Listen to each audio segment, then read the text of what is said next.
introduce our guest. Our guest today has tons of viral videos. He has 573,000 YouTube subscribers. He is always coaching people, figuring out how to optimize their YouTube channel. And most importantly, he has only watched Gary Vee once. Introducing Nikhil. How are we doing, man? Happy to have you on. Yes. Take a seat. Take a seat. That was a great last line. Like watching Gary Vee once. Yeah. That was definitely the first video I saw of you. So, how's the mic doing? Good. Is this fine now? I got to bring it up a little bit. Yeah, kind of like talking to the side of it. Boom. Side of it, right? Yeah. Yeah. But yeah, watching Gary Vee once, man, changed your life. I basically noticed at some point that it's a lot easier to get people to subscribe if you can make them laugh. And I didn't really know anything about comedy. Like, I don't really consider myself a funny guy, to be honest. Yeah. But I just saw people getting great success with these quick cut. It's very shareable. It's like so, off the charts insane that it's hard to like not watch the whole thing. It's only 90 seconds long. Yeah. So, but I had such a fear when I was making those videos. These are like these quick cut comedy sketches that popped off, that no one would find me funny. I was just like terrified. It's honestly really scary to try to be funny. Yeah. And so I just went batshit crazy. Like Gary Vaynerchuk is like snorting cocaine and, Yeah.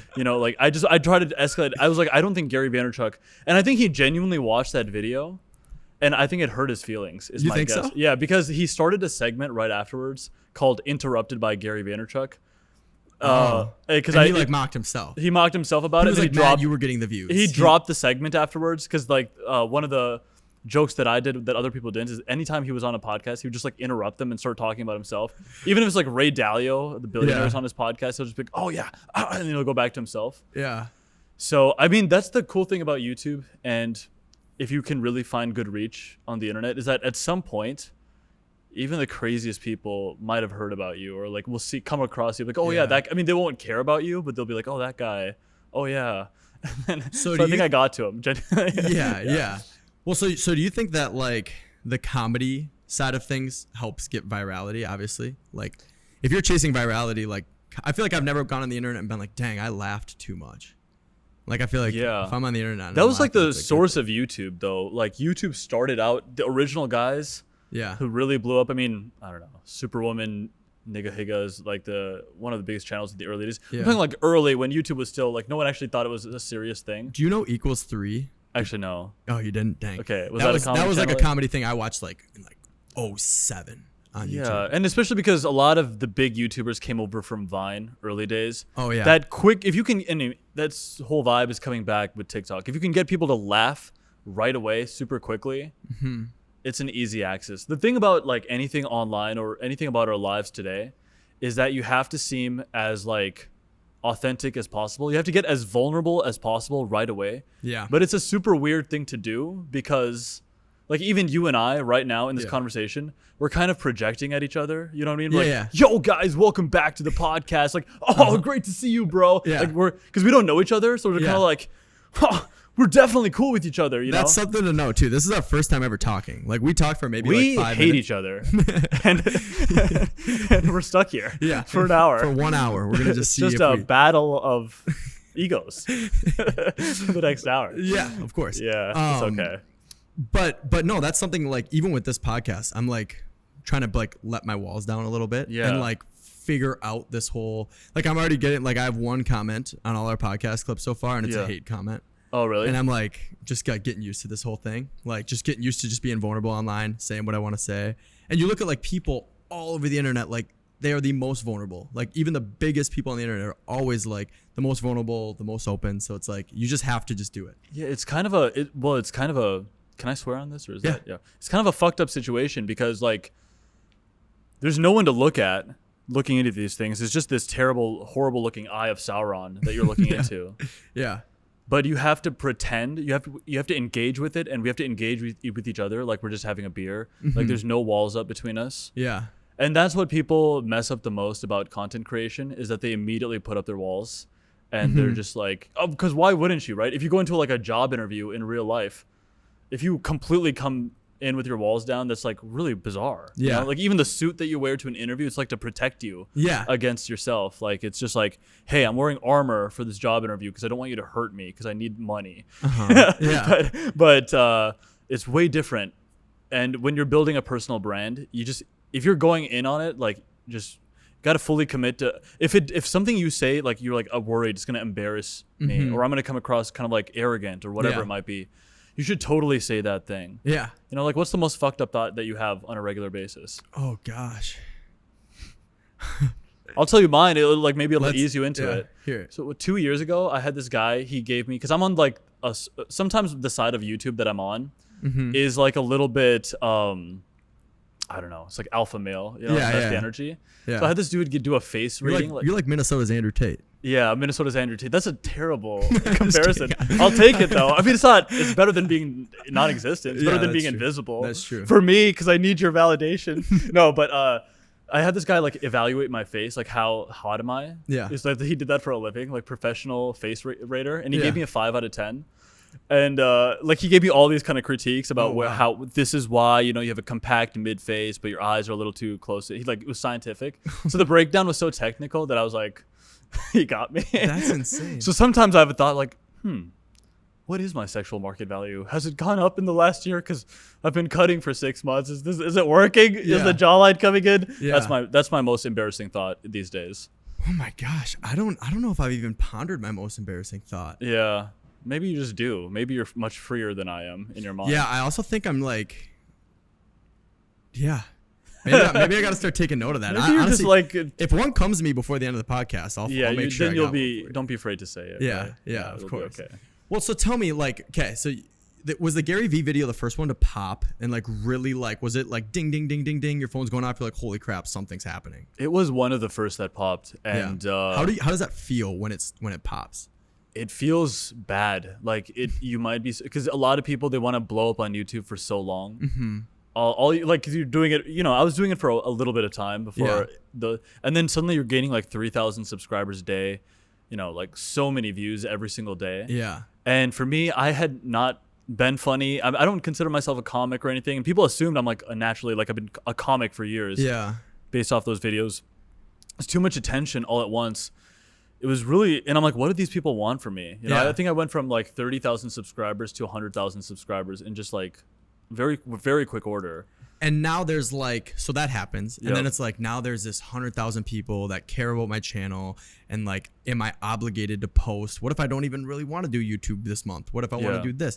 So like, did you feel obligated to like keep putting content out, or maybe even more motivated to keep putting content out? Because I know you're a pretty motivated guy. I was dedicated to 2 videos. I had made a commitment to myself in January of that year when I had 6,000 subscribers.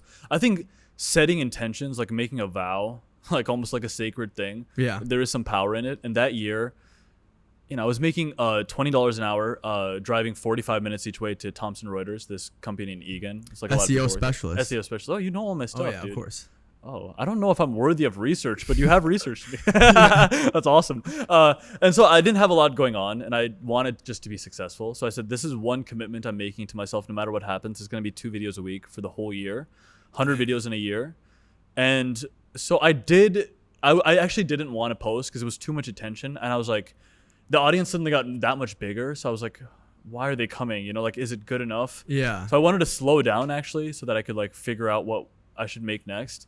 But I just kept going, and I was just nervous the whole time. There would be so many days where I would wake up at like 2 a.m. after having already hit like the scheduled to upload button. Yeah. And then I would wake up in the middle of the night, like 3 a.m., and I would like re-edit the video because I didn't think it was good enough. And I would just like, I was like tired all the time.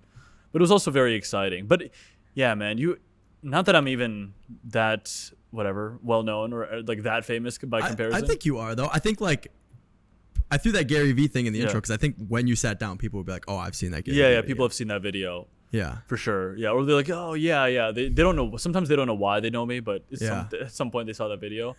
But I can relate to you a little bit in that sense, and let me know if this was how you're feeling. But like, for me, it was like I remember starting the video stuff and like wanting this like 3-person team and wanting to stay optimized and wanting to do all these numbers in revenue, and then you kind of like get here, you Yeah. get to a level where you have a team and you have all this revenue and you have like, you know, things that are going well, but like the pressure is just that much higher. It is. Right. So it's like the stress level and the weight on your shoulders is just that much more. So it's, you know, I think long term it should get easier, or long term systems and everything will make it easier. And it is easier today than it was when I first started. But like, wow, it's the pressure is on, you know, and especially like when all those people are relying on you and they're commenting, where's the videos, what's happening, you know, this video sucked, you're like, what the heck, like you're trying to figure it out, you know. How old are you? 24. And how long ago did you start this? 2 years.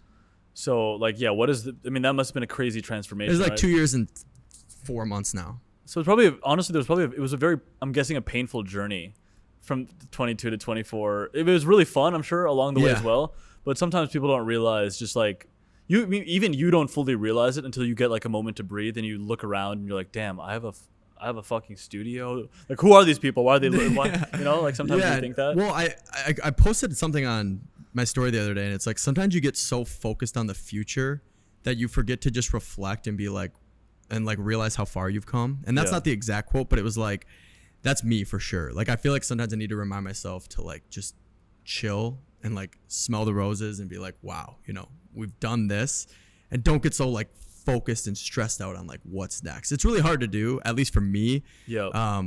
But like that, yeah, definitely. But those first couple of years, man, it was a lot of late nights, but I really got into this because I love it. So like, it felt better than what I was doing before, which was working at a company as an executive assistant and being contracted there from 8 to 5 and getting all my work done by 11 and just like twiddling my thumbs for 6 hours at a desk. Yeah. So yeah, it was tough, but I loved it so much and I loved the journey so much. And yeah, it was just overwhelming though, for sure. Like, yeah. It's just, the thing is though, one day you'll have like 10x the version of what you have here, but you'll just be thinking about this. You like think about this era with fond memories. I was 24, you know, super fun. I was like figuring it all out. You know, the company was young, all this stuff. That's the funny thing is like, I got to realize to take problems less seriously, and you might have similar situations, but like, I remember I'd be like so stressed at like 22 because like I had a $500 real estate shoot and I showed up without an SD card and I had to like go back and get an SD card, or like whatever little issues that like arised, and I would be so stressed about them. And now I look back and I'm like, dude, that was no big deal. Like the client wasn't even there. Like they didn't even know I forgot my SD card. Like it's like not even a big deal. And I think like today I have to remind myself of that too, is like sometimes this stuff, these little errors aren't as big of a deal as I think, you know. Or this taking a half day because I worked the last 14 days, like isn't a big deal. Like no one's gonna care. So no, dude, you got to take that half day every once in a while. Every once in a while, for sure. Yeah. So tell me, you have this YouTube channel, and I don't want to talk about YouTube the whole time, but I have a good amount of questions about it. So you have this YouTube channel. What would you recommend is like the best way to find success on YouTube? I'm sure there's a million different ways. Yeah. But. So the best way to find success on YouTube is really you have to identify and tap in most deeply to who you are. And you have to have this like even loose understanding of like, what is your signature? Like what is that thing that is specifically you? It can be an amalgamation of qualities, but you know, I like to use directors as an example because I love movies. The directors who are the most successful, even the ones maybe we make fun of a little bit, like Michael Bay, they have such a signature to who they are. You know, the telephoto lens and the spinning shot is coming. And when you see it now in a Michael Bay movie, you're kind of like, yeah, oh, he did the thing that he did in Bad Boys. Like you feel like it's that identifiable quality. And a lot of people, so you don't get that from the get-go, but you want to eventually find a angle to who you are and a specific version of who you are that's so you. It's so hard for anyone to emulate.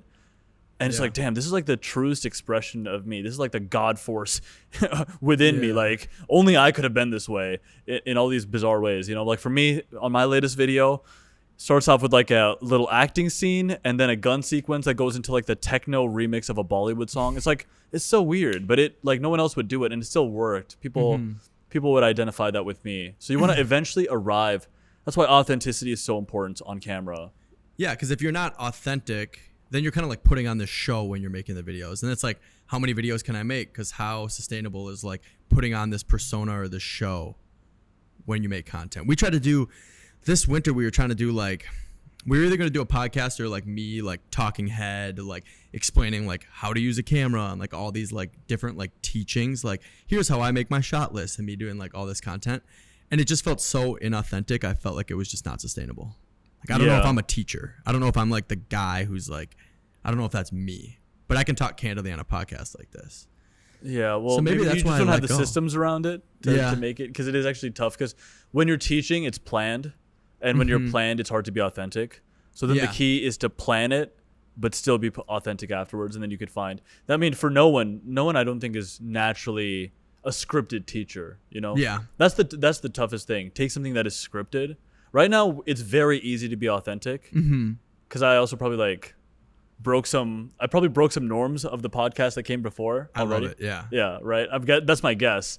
And so even then you're like, oh, so you're forced to be authentic, but when it's scripted, it's like, that's like the hardest part about this being authentic was like me walking in, because I already met him. So it's like, you know, like, oh, I just happened to see you. Yeah. Whoa, you know, that's the toughest part of this whole thing. No, when I do my podcast, we like already sit and we just start talking. And then at some point the camera like is running and they don't even realize we started. Oh, nice. Yeah, but I mean, I think a lot of podcasts are like that. Oh yeah. That's why we do the kind of cinematic intros, because we jump into the next podcast. We're gonna just jump into it, like jump into the middle of the conversation. Yeah. A lot of my favorite movies, I find they just jump right into the, like The Dark Knight. Not that it's my favorite movie, but it's like boom, a heist is happening. There's no like, all right, The Dark Knight is about to begin. Okay, you know, it just goes right into it. Interesting. It's so funny that you're such a movie guy. Yeah, like, I think it's interesting that you're such a movie guy, because me personally, I feel like I'm not a movie guy. Yeah, and I own a production company. You're like, Gen Z, you know. Is that you what guys it don't is? Watch. Yeah, I think your relationship with what you find valuable and what you film and all that is just so different. It's much more immediate. I also think like I basically spend. I don't like. People are like, oh, I go to Netflix and like once I get home, I like watch Netflix. Like once I get home, I watch YouTube. That's how it's been since I was like 8. I'll invest in YouTube Premium before I invest in a Netflix account. Oh, I don't know why. I just like, I feel like I get a lot of I feel like I leave more fulfilled and almost like maybe smarter. Like I feel like it's more real. I do like documentaries and stuff like that. Like if we were to, the goal of Bloom is to never, like I'm never going to want to really do movies, to be honest. I would do like a documentary. That's probably the most like story driven movie type stuff I would do. Or like really what I want to make is like commercials. Like I just want to make like the craziest Patagonia commercial. I want to make like the craziest like Power Blocks commercial. So Patagonia is your dream brand? No, it's actually Jeep. We have this thing, our 10-year goal, it's called the Jeep Moment. Yeah. Oh, wow. And it's lifestyle outdoors brands really would be fun. I think that's your main passion. That's like my goal. Yeah, that's my goal. That's where it's called the Jeep Moment, man. We're gonna get there by 2032. I bet you'll get there sooner. Oh yeah. 10 years, so much can happen in 10 years. I know. I can't believe it's only been 2 years. Yeah, it's been 2 years and you already have a studio. What's gonna happen in 10 years? We're doing a shoot for EY this week, which was I don't know what that is, but I'm sure they're big. Yeah, it's like Big Four. Are they? Yeah, Big Four accounting firm. They're like Deloitte. You know, like Deloitte. Yeah, it's like one of those guys. EY is kind of one of them. But okay. But yeah, I couldn't believe that even happened. That deal came through. It was a big deal. So tell me, since posting on YouTube, we talked a little bit about how to, grow a YouTube channel. You said being authentic is huge. How has YouTube changed since you started? Because you've been posting for 5 years, man. Yeah. You could just get away with a lot more back in the day. Like lower quality videos would still get results. So a lot of people essentially what has happened, YouTube is like the most mature of the 3 or 4 big platforms when it comes to like social media and social media growth. Yeah. YouTube is like the toughest one to grow on, I would say, actually by a big margin, but also it's the most monetizable for that same reason. There's a depth of connection there, but just the quality bar and the need for like high level storytelling, original ideas, being a maverick, it's just gone up a lot. I'm trying to figure out how to be a better story. I consider myself very early in the journey of like figuring out how to be good. Yeah. Do you read a lot? Yeah. I think it's huge. Do you read The Story Brand? Actually, no. It's a really good book about storytelling. Yeah. They talk about it kind of spoils every movie you'd ever watch. I feel like sick. that might be it's I'll add it to the collection for sure. it's a really it's the Story Brand, one of the best books I ever read. I listened to it and actually read it. And if I finish a book, that means it's good. Because I've only finished probably like 4 books. You don't need every book. Most books are fucking dumb, bro. Who cares? I'm a big podcast YouTube guy. I feel like I just like, that's where I start. And if I need to go deeper, I get the book. Yep. But interesting. Cool. And now there's shorts, and now there's a lot more ways to grow on YouTube. So I think, you know, the cream of the crop should rise to the top. Let's hope. Yeah. YouTube, the success on YouTube comes down to, do people feel like clicking on that image and title that you present? And do they feel like continuing to watch? And if you can get them to watch like 50 to 60% of your video, then you have like 200,000 views on a video. If you can get them to watch 70% of your video, then you have 1 million views. Really? Most of the time, if it's you watch time. Yeah, watch time. If you uploaded something, chances are, you know, it being one of your early videos on YouTube, like maybe as a solo creator or whatever, I'm sure you have put stuff online. Yeah. But then, you know, it'd be hard to break past 30%. The average person would just click off after 30%. That's insane. Dang. Yeah. Well, so then when you say watch time is such a big metric, most of your videos are like 25 minutes. They're long. Yeah. Like that's a long video. How do you keep people engaged for that 25 minutes?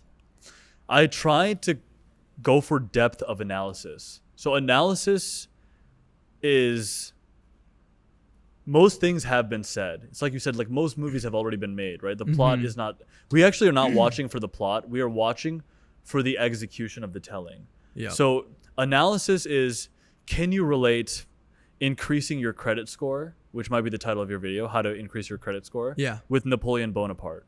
Or, you know, how to have $1 million a year, or how to grow your video agency to $20,000 a month, whatever it might be, with something unrelated, and create depth of analysis in there.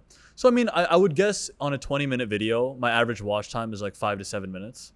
Pretty low. Yeah. But some people are watching all the way to the end. And the reason they're sticking with the point is because it's hard to make those connections without really thinking about it. So, I mean, reading and writing is the most powerful thing in the modern world, actually. Your ability to write well. Even any campaign that you work on, they don't care about the visuals that much. Yeah. They care about the execution of the idea, you know, like the words, the story. Yeah. That's amazing. Like, you know that. Yeah. That's interesting that you know that, because like everyone talks about like camera, what kind of camera do you have, all this stuff, like video production company to video production company. Yeah. I've never had a client ever in my life ask me what camera I shoot on. Yeah. I could show up with a potato and a lens and they'd be like, all right, if it looks good, that's fine. Yeah. I mean, sometimes you rig it out just to make him feel like you really are the heavy deal. Yeah. So you could get away with an FX3, like just a tiny lens. You could do so much damage with that. Oh my gosh. Yeah. But it is the writing. It is the storytelling. It is like that is what I'm realizing matters. Like for all these commercials and campaigns and stuff that we do, it's really is like the writing. Yep. And that makes sense because your videos are very well produced. I would say that like you clearly sit down for how many hours before to make that 25-minute video.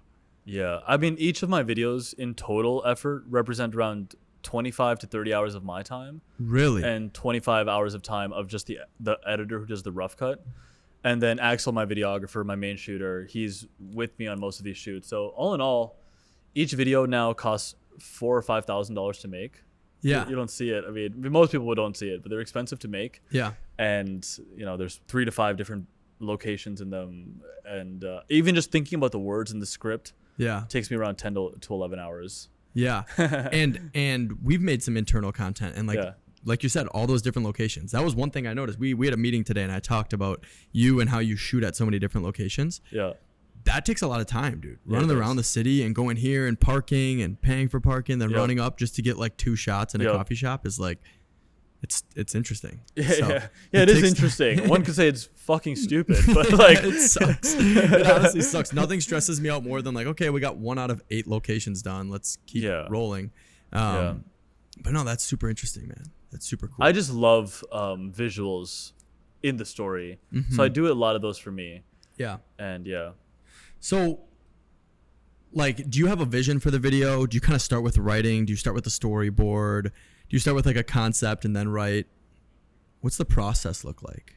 Usually the process starts with the vibe. I pick a theme, a tone This last one was very like military gun energy. Like it was inspired by Dune and also Sicario. Like so a lot of like hardcore. Yeah, it's always inspired by movies. That's super cool. Or sometimes like commercials. There was one video I made, how to become a millionaire. You could become a millionaire in 3 to 5 years, and that was actually inspired by a Dior perfume commercial. Really? Like the entire tone of that, yeah. So I usually start with the inspiration of the visuals because that's my true love, actually. Yeah. And then I have often been ruminating on some idea that I find interesting. Okay. And then I actually treat them separately. So the visuals and the words are very separate. And then in the edit and in the mix of actually trying to discover something, they come together. They're unrelated things that come together. Yeah. So the next one is all about the culinary world, cooking, like high-end restaurants, chefs. I'm filming like in some high-end restaurants. I'm trying to get, I forgot his full name, but Gavin, the owner of Spoon and Stable, and a couple Gavin. Gavin. Yeah, no, I know Gavin. Yeah. He's got. I think he owns a couple restaurants. Another one you should talk to is FEMA. Yeah, and I reached out to Eli at FEMA's. Okay, yeah. cool. Yeah. So it's all about the kitchen, and I just love I love that story. I mean, I love movies like Ratatouille. Everyone knows that it's like a cooking movie. Yeah. But I like the idea that in the back end of a restaurant, it's fucking crazy. It's madness. Oh, they're just yelling at each other. They're chopping shit. You know, it's crazy. Everyone's just hot. Stressed out. It's hot in there. Yeah. Yeah, chef. No windows. Yeah, chef. No. Yeah. Where's the freaking salsa? Whatever. Yeah. I don't know. Whatever it might be. Yeah. And then in the front end, it's like relaxed. Everyone's having a good time. I know. They're like no stress. I love how those worlds are literally like 50 meters away from Separated each other. by a wall. Yeah. Sometimes not even a wall. Sometimes I even can a see wall. right into the kitchen where I'm You sitting. can see right into it. So I find that dichotomy so interesting. So I'm working on a script related to that. And I start with the atmosphere, the music, the tone. That's what gets me excited. Mm-hmm.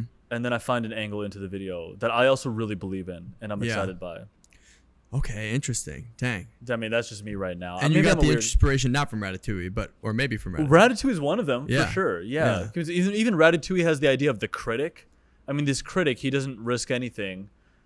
And he's just like tearing down these restaurants. He's like ruining people's careers just because he doesn't like their food. Yeah. But he's not actually the one making it, you know? Yeah. And that's the hard part about being a creative, is that you're making it for people. So they have a right to tear it down if they don't like it. But I mean, if I get a negative comments, like I put 50 hours into a video and then someone doesn't like it or just chooses to say something mean, you know, but back in the pandemic, I'd like put on some weight.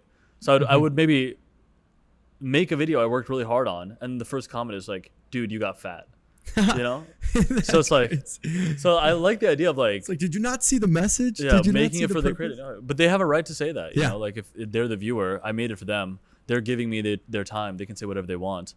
And dude, I did get fat, dude. If he wanted to say that, like it came from a place that it was mean spirited, but it did come from like an honest evaluation of me. And so, well, and like it's that vulnerability I think that makes you fit to be that 500,000 subs guy, you know? That like I think you have to have that vulnerability if you're going to be online and in the public eye. yeah. You can't worry too much about it, you know? You're like, I did get, it's an accurate representation. I did get fat. Yeah. You kind of have to be okay with people saying what they want about you. Yeah. It comes with, I mean, not I am not famous by any means, but it comes with being famous. Like, Yeah, 100%. People get to say whatever they want about you. Well, and just there's like levels to everything. I mean, yeah. I would consider you maybe locally I'm famous. a micro. You're a micro influencer. celebrity. Let's go. That's what this podcast is about. Bringing on the micro influencers and giving them a voice, baby. Making them macro influencers. Yeah. But so like the skits and the comedy stuff, it's so funny to me that like that's not even like you're like, I'm not even this funny guy. I just like spent enough time to write a few good jokes. And like that's super interesting because I see a lot of like, or I listen to a podcast. You know, you probably know Theo Von. Yeah, I love him. Love him. Listen to his podcast, and he was kind of making fun of like these TikTok comedians. And he was just saying like, you know, they can go on TikTok and post like a really good 30-second joke, but like when it comes to really going on stage and doing the full thing, they might not be like the funniest person ever. Yeah. But kind of relates back to what you were saying, where you're like, you know, I don't think I'm the funniest guy ever, but I can write a really good 2-minute video about Gary Vee, or what other ones have you done? I mean, yeah. What actually comedy is, the execution of comedy, comes from taking it seriously and creating stakes. For instance, if the joke is that like I want some girl to like me and she doesn't, and or maybe like this girl says, let's just be friends, and I'm heartbroken, but I want to play it off as cool. The joke isn't me being like sad about it. The joke is me truly being heartbroken and doing my best to hide it. So I'd be like, yeah. Oh yeah, you want to be friends? That's all I want from you too. I just want to be friends too. Of course. Yeah. That's all I want for sure. You know, like the deeper I go into how much it hurts me and how much I'm not trying to show that, that's where the humor comes from. But if people are like, oh, I don't know, if they actually play sad, then it seems just like weird and fucked up. You know? So it's like the pain and the relatability. Comedy is like, the more you seriously do you take it. Even Theo Von, when he goes up on stage, he's heightening his experience, but he's in the thick of believing whatever he's saying. You know, one of his running jokes is like, man, I look terrible. My hair is like a lesbian, or whatever he might say, right? Like, he'll say it, but he's not saying it like, oh, do you see my hair? Like, it's a mullet. He's like believing it. Like, dang, bro, I look rough. Like, I'm downstairs, whatever it might be. Yeah. He's believing, he's in the thick of believing it. So a lot of the reason that TikTok comedy might not actually be funny is because they've been like, isn't this cute? Like, I'm being cute with myself. Yeah. Like, did you notice this cute thing that I did when I said, like, I'm whatever it might be, I'm down bad? Yeah. Yeah.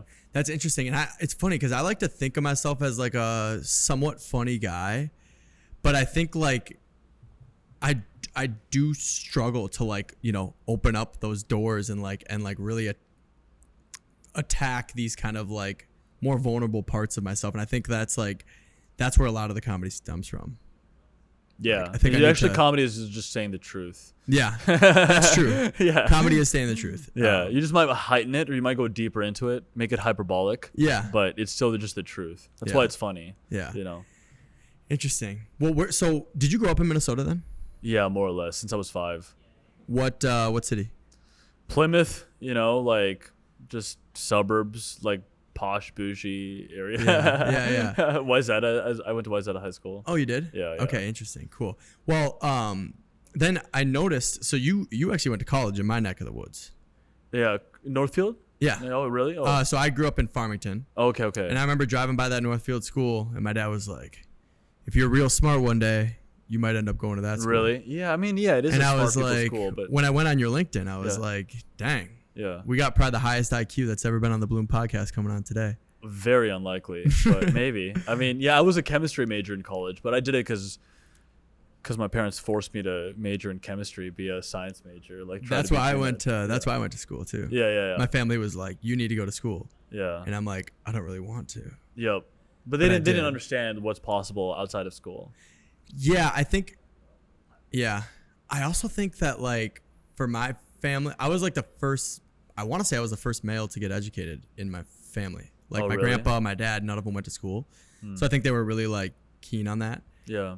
But it's kind of funny that like you get funneled down this like college route, even though neither of us use any of our college. Yeah, it was just a total waste of time for me. Yeah. You didn't. Are you? So you're not a big college guy, or are you? It wasn't relevant for me.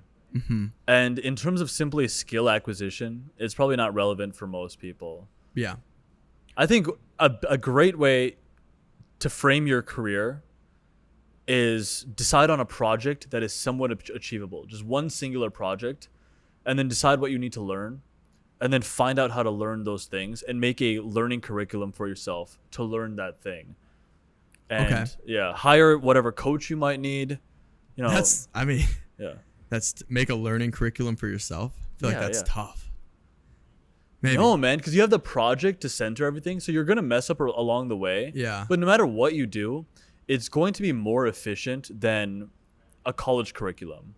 Yeah. You know, like even a film production class in college, which was one of my favorite classes, the cameras were immediately irrelevant. Like they're not even as good as a cell phone, I realized. Yeah. And then just like there's no such thing as a gimbal in their universe. Like if I had a gimbal in that college class, I would literally destroy everyone. Yeah, you're like one $500 purchase away from being like to be able to just kill them all. Yeah, just kill them. Which is all I wanted to do, you know. Well, just to be the best, and so it's just just set a goal for yourself, right? Like and make it like the Jeep thing. Yeah. Why 10 years? 3 years Yeah. till the Jeep moment. Yeah. What do I need to learn to be the director on a Jeep commercial? That's interesting so I like what you're saying. Yep. I feel like for me it's a little bit different but kind of the same. So and correct me if I'm maybe saying the same thing you're saying. Yep. But for me, like how I was able to, find some sort of success has just been like finding someone I want to be like. Yep. Like looking up the ladder and being like, okay, that person owns a company or lives the life I want to live. Yep. And then just trying to like follow the steps I need to do to yeah. almost like be that person. Like find someone you can aspire for.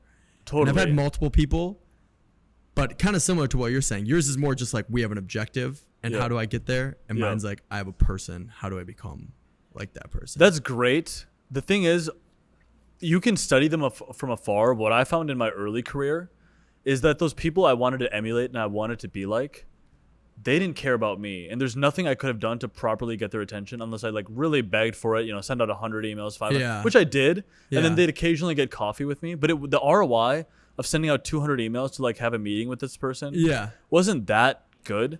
But then when I started creating projects for myself, now everyone comes to me, right? Like even you reached out to me, even though like if 5 years ago you wouldn't have cared, like you wouldn't have reached out to me. Yeah. So everything comes inbound. And what got me, that's what I love about the creative process is that you are completely devoted to making something out of nothing. Even storytelling is like there's nothing going on. Like, why is there a tracking shot? Why is this detective following another dude in the hallway? He wants to get something from it. We made that up. We manufactured that event. So that value, that project, it just is a thing that I can chase that project without having to get to anyone's approval. Yeah. Like, what does it take to be a high-end commercial director for a brand like Jeep?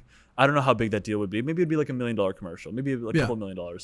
Okay, it's like your outreach. Maybe your outreach is at a 5 out of 10. Like you reach out to people at a certain capacity, but you're not a killer outreach. You're not like the best fucking outreach dude in the world. Yeah. Maybe there's a little bit of sales skills. Maybe you have some soft skills. Maybe you're good at sales, but you're not the best salesman in the world. So put yourself on a sales program. Put yourself on an outreach program. Yep. Maybe, you are learning the process of content creation a little bit, but there's inefficiencies in your content creation process even, having the guest walk in, it's kind of hokey and weird. Like it doesn't really work that well. Yeah. And no one really cares about your announcements at the beginning, Yeah. So like all that stuff is inefficient. If you actually cut to the meat of the thing right away and had people punch in and be like, oh my God, this podcast is amazing. They start tuning in from like the get-go. Yeah. You'd have higher watch time, higher engagement on the podcast. All these little skills are a learning curriculum that you could put yourself on. And this is the advice that like I need. Yeah. I've probably said on this podcast, I think in every single podcast. Yeah. I have no idea what I'm doing. Yeah, like this dude. whole It's awesome. It's awesome. Yeah. Yeah. But like people will reach out and be like, how did you do this? I'm like, dude, I have no idea. Yeah. Like I have no idea how I get 2 people to show up here every day. It's amazing because you're not perfect, but you're doing all the time. And I think that's because even now we had this conversation. Maybe it pinched a little bit, some of the things I said, but also it's going to affect. I got thick skin. It's going to affect. Yeah, of course. My tagline on my Instagram is I don't know how, I just try everything I can think of. Yeah. Which is a line from Citizen Kane. It's a remix of a line from Citizen Kane because he's like, they're like, oh my God, is this how you run a newspaper? And he says, I don't know how. I don't know how to run a newspaper. I just try everything I think of. In that process, it's dirty. It's a dirty, messy process, but you've already done 5 things while the other guy's still trying to like figure out how to do one. So you think it's an execution world?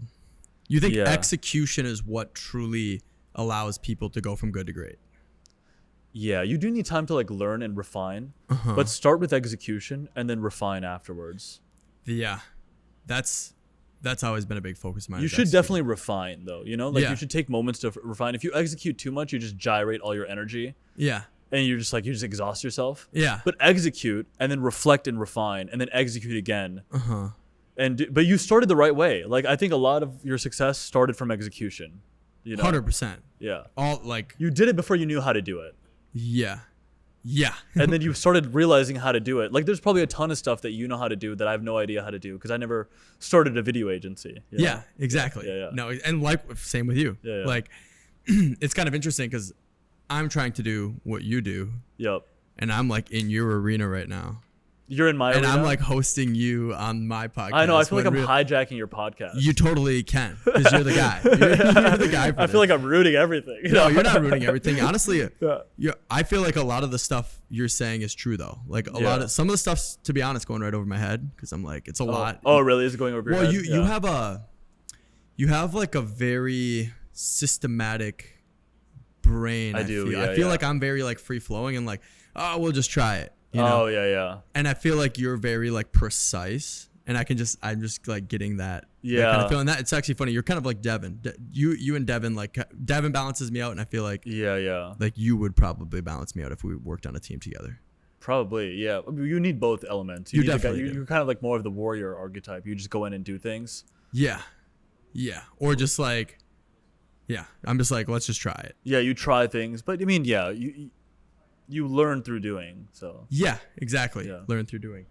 Well, tell me this, man. You have been on YouTube. You do these little skits. You're a movie buff. Someone comes to you and they're like, hey, we got a low budget Lifetime film and we need you to act in it. Yeah. We need a person of your stature. We need someone with your charisma. You're the exact look we're going for. We want you to act. Are you acting? Are you going to do it? For the Lifetime movie? Just any movie, I guess. It doesn't have to be like a Lifetime movie. Yeah, maybe we're seeing like a low budget movie. Well, I mean, yeah, I guess. I mean, where would you start? You kind of have to start in the low budget. If it crossed a certain bar, it would have to cross a certain level of like production value, and it'd be tough for me to say if it was like a Lifetime level. The money would have to be over like $100,000 for me to do. So you don't want to be an actor? I know I do want to be an actor, but there is a limited amount of time, and I just want to make sure I'm working on things that I'm at least somewhat interested in. Yeah. And so I'm willing to trade my time for, even if it's acting, I'm willing to trade my time for a result at a certain hourly rate, even if I don't like it, you know? But it has to be, like, for me to do something I don't want to do now, in general, it would have to be around probably like $2,000 an hour for me to do it. I like that. If I don't want to do it. So I wanted to do this, so then I was like, oh yeah, this is fine, it's easy. Yeah. But if it's like something I don't want to do, sometimes I do things, I make a video for a brand that I don't want to do, but they're paying me enough to justify it or whatnot. Yeah. You know? That's interesting. That's super cool.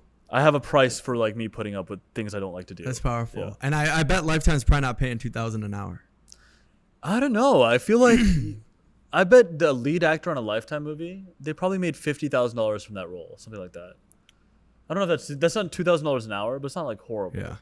Yeah. Spencer Clover, if you're watching this right now, send me a text at what the Lifetime actors are making. My friend shoots for Lifetime, or he doesn't shoot for Lifetime. He's a lighting guy. Oh, I see. And he does all the lighting work on like Lifetime movies. He's actually on set with, I believe, Hulu right now. Dang, that's huge. I mean, Lifetime is it's pretty up there in terms of like their budget on movies. It's been at least $1 million, $2 million a movie, right? So. Yeah. And one of what's crazy about the Lifetime movies that my friend tells me is they look for these opportunity zones. I don't know if you're familiar with opportunity zones for tax write-offs or tax purposes, but like if you're spending money in a zone that needs stimulated growth, you can just get tax incentives. It's like, I don't know, it's just tax incentives for recording in specific areas or running a business in a specific area. And in the North Shore of Minnesota, they have this opportunity zone. So a lot of movies will go up there because it's like got some cliffs, it's got water, a lot of woods, and they stimulate the area with, bringing all these people up, production, their restaurants, all this stuff. And it's an opportunity zone. So a ton of movies, believe it or not, are actually filmed in the North Shore of Minnesota. Wow. Yeah. Damn, that's insane. And it's crazy. My friend, he's been up there, I think with Hulu or Netflix, one of the two. He's been up there for probably like 2 months now. On set every day. I mean, if it was a shitty Lifetime movie on Netflix, I would still do it. I'd be like, okay, I'm on Netflix now. Let's go. I feel like you gotta, right? You need that IMDb profile. I do. At the end of the day, I still care. Yeah. About such things. Yeah. But interesting. So $2,000 an hour. That's a good rate. It's a good rate.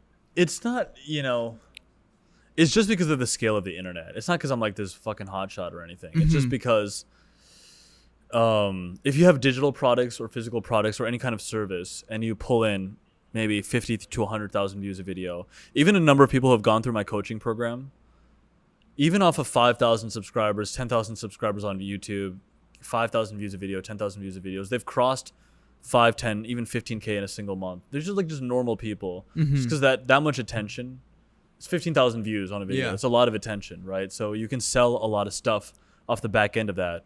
Yeah.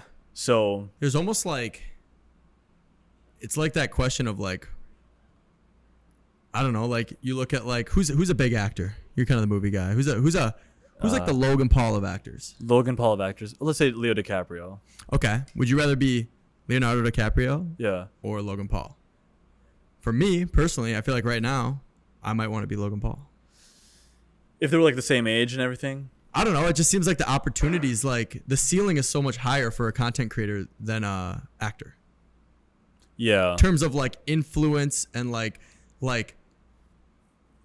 maybe like the impact you leave on this world. Like, I don't know. Yeah, I guess, yeah, we can, if we go off of two people who are the same age, maybe Austin Butler, he's the guy with like an Elvis, and he's now starting to get like big success as an actor, versus Logan Paul. They're about the same age as well. Yeah. I guess it's more profitable to be Logan Paul by a huge margin. You know, like Logan Paul can make $1 million in a single day if he launches the right thing. Who do you think influences more lives? Logan Paul for sure. Logan Paul is definitely, that's what I would say. Like a high-end influencer is more powerful than a high-end actor, like whatever, for sure. Well, it's even crazy because like, I don't know, you look at like some of these like these huge actors, biggest actors in the world. You go on their Instagram pages, and like they're not getting 10,000 comments. No, I don't think the film business or anything is that as big as it used to be. I don't think actors carry that much weight. Musicians are always the number one celebrity. Yeah, you're right. So they're the most powerful. Like, I don't know, like Drake will always beat Logan Paul, right? But, 100%. Yeah. But I mean, the high end influencer, it's not, for me at that level, it's not a matter of power or like influence, but just the craft of acting, the craft of movie making and storytelling. I just find incredible. So I don't know. Maybe I'd probably still be Logan Paul. Yeah. I'd probably take Logan Paul, but then I'd probably use my Logan Paulness to be in a movie. Yeah. I'd still do a movie. Like I would do things even if they're not a financial ROI after a certain level. Yeah. But I do want people to be moved by the things I do. Like that's something I really crave, whether that is stand-up comedy or a YouTube short. I want people to be like, holy fuck, whenever I make something. Yeah. I don't want them to have a casual response to the things I make. So I haven't achieved that, but I'm working towards that. That's a big ambition of mine. I bet you've achieved that with some people though. Yeah, occasionally. I have a small... Sometimes, you know, a subscriber of mine invited me to his wedding. I never met him, but he invited me to his wedding in February. Did you go? And I went, and I brought my team with me. And he was really casual when he met me. He was like, yeah, man, you just enjoy it. And then afterwards, he was kind of drunk, and he pulled me aside. He's like, yeah, I just didn't want to seem, whatever, starstruck or something, but you really changed my life. That's really cool, yeah, dude. So I know to a small degree, people, I've had an impact. Yeah. But I think I'm trying to live up to now, like, if 18-year-old Nikhil saw what he was doing today, would he think he's fucking sick? And I think he'd think I'm okay, but he wouldn't be like blown away. Yeah. So I'm trying to still fight for that. Yeah. That's cool. Well, there's always a level. There's right? always like, there's always higher. I feel like there is. The higher you climb. If you had 1 million subscribers tomorrow, you'd probably be like, all right, how do I get to 2? Yeah, I think that's just the nature of some people's psyche. Yeah. Like it's the climb is is the act itself. It's not even the result. Yeah. That's interesting. Tell me a little bit about your coaching program. I guess that I did a ton of research on you, but that might be something I didn't learn a lot about. I mean, so I have a coaching program that helps people start and grow their YouTube channels. Ideally, the person who I work with, they've already made a few videos. They have some experience making videos, and they ideally have some kind of business backend that they could attach to their channel, either the theory of one or they actually have one.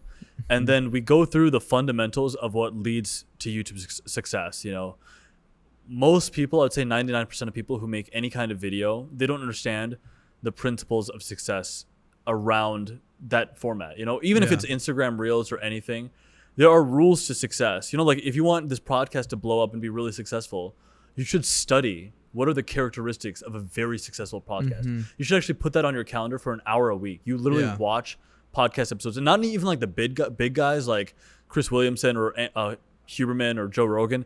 Watch the guys who weren't succeeding, who just started succeeding over the last year, and ask yourself, why are they successful? Just read everything you can about it. Study the rules of success of that medium, and then slowly implement what is possible today about that medium's format.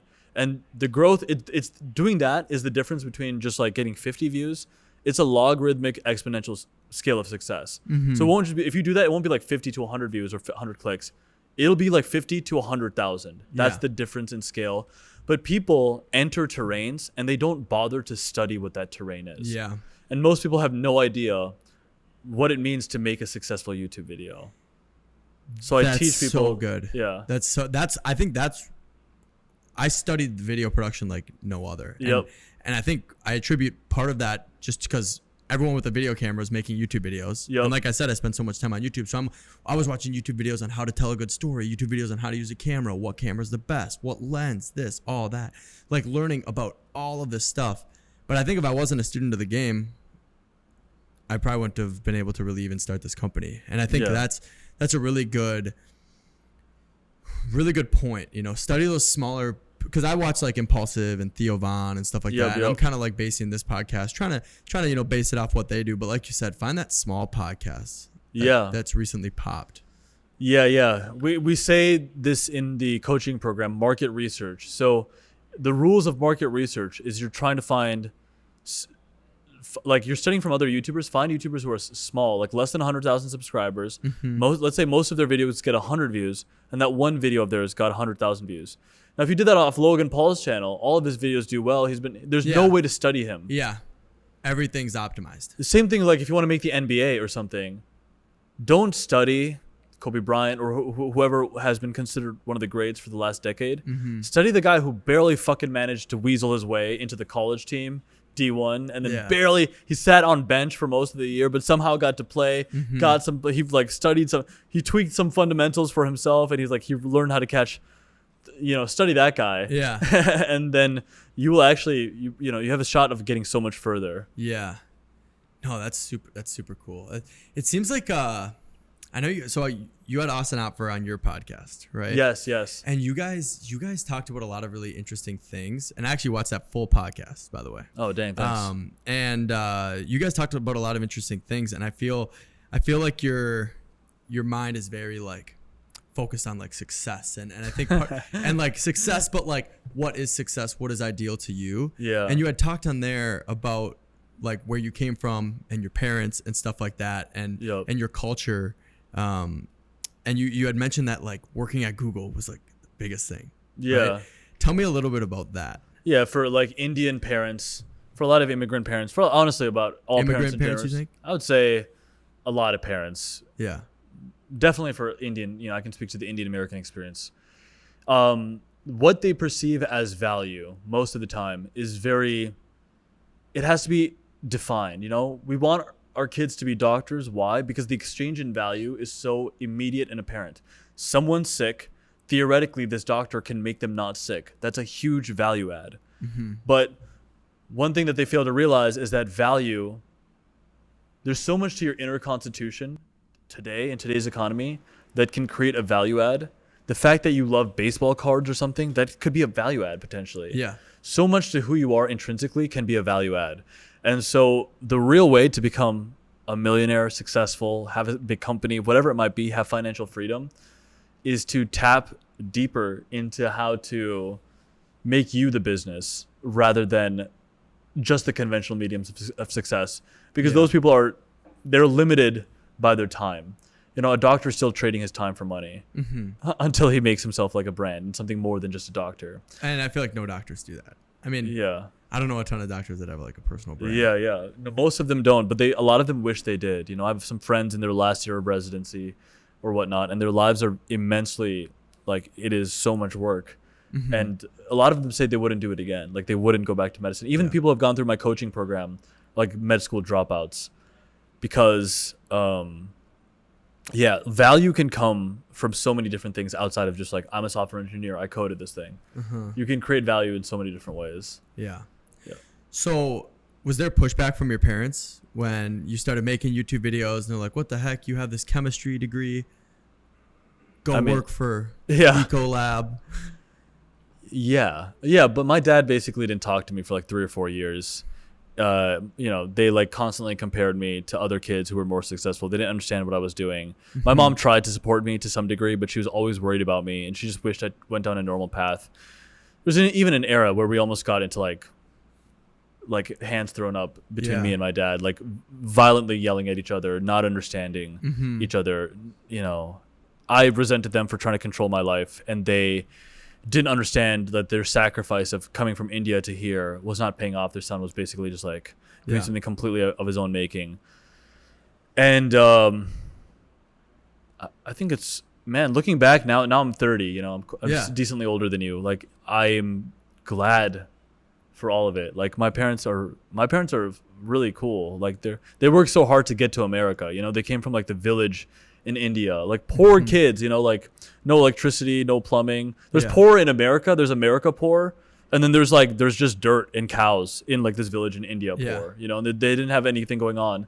And so I'm glad I went through that, because I just like, they gave me that, whatever that quality was that got them here.